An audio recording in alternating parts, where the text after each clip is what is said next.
Monsieur le ministre? Tour. Oui, c'est à votre tour. Finir par l'avoir.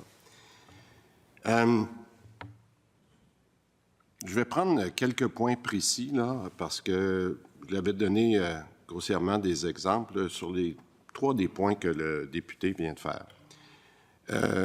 Premièrement, je l'ai mentionné en Chambre quelques fois là, durant les dernières semaines.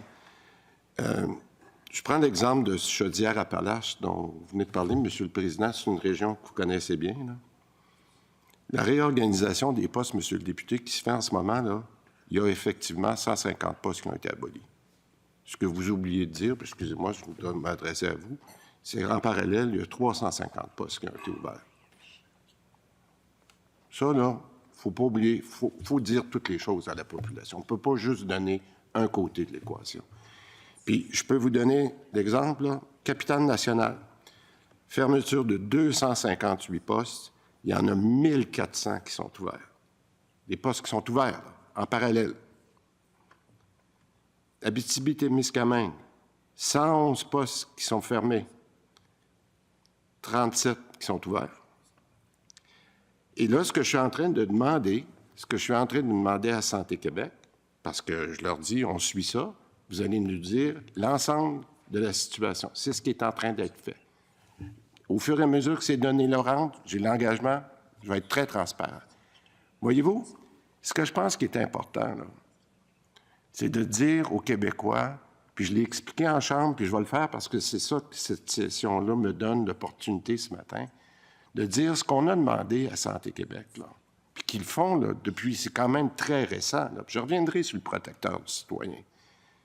C'est qu'on leur a dit maintenant qu'on a l'avantage d'avoir l'employeur unique, puis on est capable d'avoir une flexibilité dans les conventions collectives. Ma collègue le sait, comment ça a été difficile, la négociation des conventions collectives.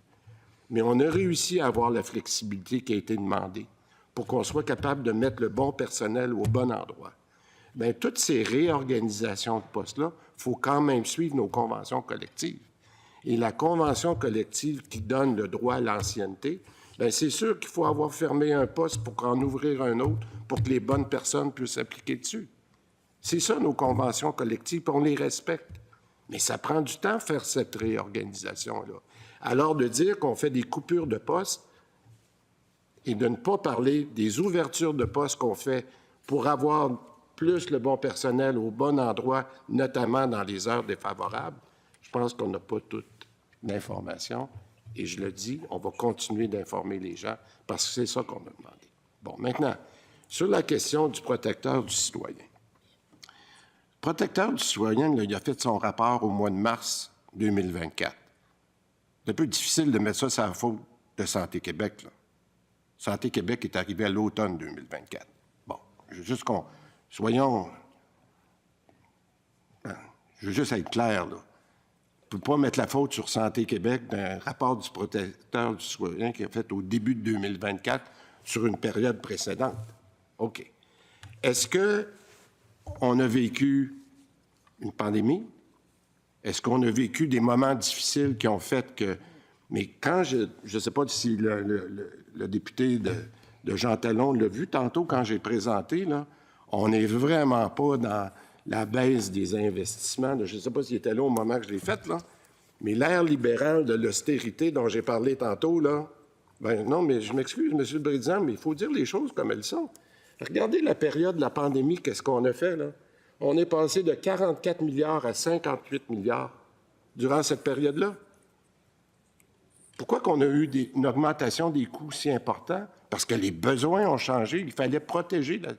Alors, est-ce qu'on a eu des difficultés durant cette période-là? La réponse est oui, mais on est quand même une des nations qui s'est le mieux protégée contre la pandémie à travers l'Amérique. Alors, écoutez, moi, je veux juste dire qu'il faut faire attention de vouloir mettre Santé Québec en dessous de l'autobus. Puis, je dirais, on reproche le PL15 d'avoir été fait en bâillon. On a quand même fait 90 % des lois, 1600 lois, durant 250 heures ensemble. Ils ont été discutés. J'ai 2 collègues qui sont en face de moi, là. qui ont participé à tout ça, là. Alors, de dire que ça a été mis dans la gorge des gens, là, je trouve qu'on exagère un petit peu. Merci beaucoup, M. le Président. Merci beaucoup, M.